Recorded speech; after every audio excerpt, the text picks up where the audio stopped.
about to hear is by way of research done by many who have had to surmount the numerous obstacles put in their path, possibly put in place to inhibit our way of thinking and to stop us deciding for ourselves how we wish to live. Above all, keep your mind open.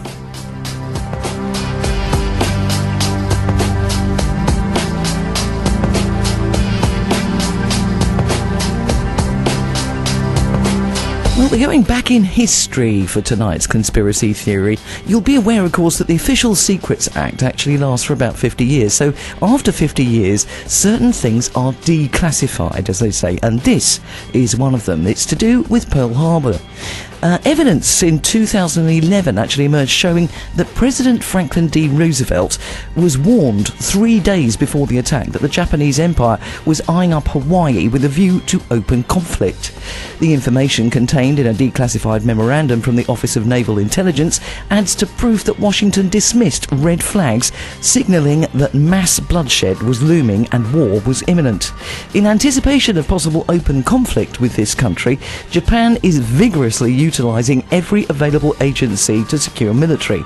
The now open document or declassified document says, in anticipation of possible open conflict with this country, Japan is vigorously utilising every available agency to secure military, naval and commercial information, paying particular attention to the West Coast, the Panama Canal and the territory of Hawaii. This was in a 26-page memo. It was dated December the 4th, 1941 and marked as confidential and entitled Japanese Intelligence and Propaganda in the United States. It flagged up Japan's surveillance of Hawaii under a section headlined Methods of Operation and Points of Attack. Conspiracy theorists have long claimed that Roosevelt actually deliberately ignored intelligence of an imminent attack in Hawaii, suggesting that he allowed it to happen so that he would then have a legitimate reason for declaring war on Japan. Up to that point, public and political opinion had been against America's entry into what was seen largely as a European war, despite Roosevelt's private support for the Allies' fight against the so-called Axis, Germany, Italy and Japan. Roosevelt declared war on Japan the day after the Blitz on Pearl Harbor. Japan, Germany and Italy reciprocated with their own declarations, but America's involvement in the war turned the tide against the Axis powers and ultimately led the Allies to victory. Much new light has been shed on Pearl Harbor through recent work of Robert B. Stinnett, a World War II Navy veteran. Stinnett has obtained numerous relevant documents through the Freedom of Information Act.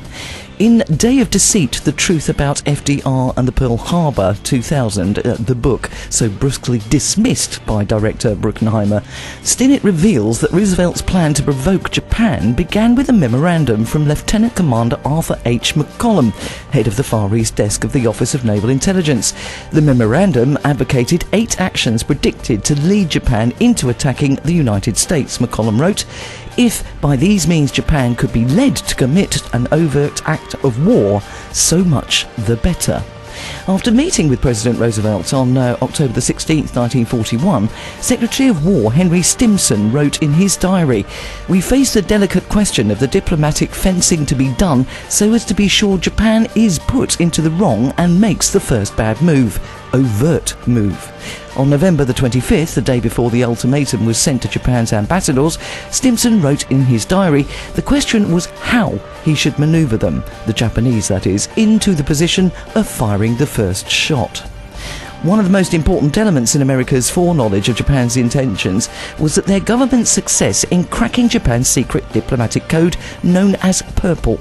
Tokyo used it to communicate to its embassies and consulates, including those in Washington and Hawaii. The code was so complex that it was enciphered and deciphered by machine.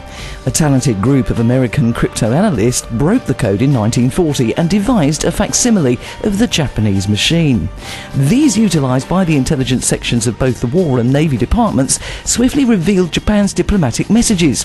The deciphered texts were nicknamed Magic, of which there were many hinting at the attack that would change history before it happened. It was long presumed that as the Japanese fleet approached Pearl Harbor, it maintained complete radio silence. This is untrue. The fleet barely observed discretion, let alone silence. Naval intelligence intercepted and translated numerous dispatches, some clearly revealing that Pearl Harbor had been targeted. The most significant was the following, sent by Admiral Yamamoto to a Japanese First Air Fleet on November the 26th, 1941.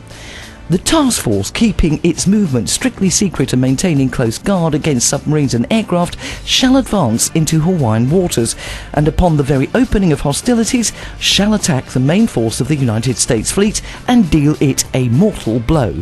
The first air raid is planned for the dawn of X day, exact date to be given by later order.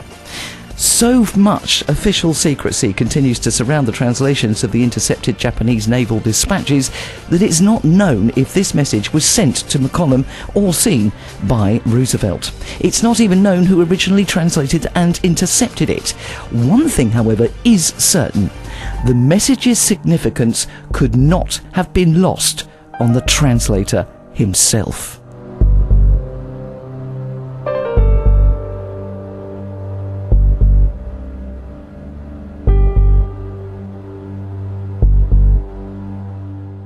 Keep your mind open.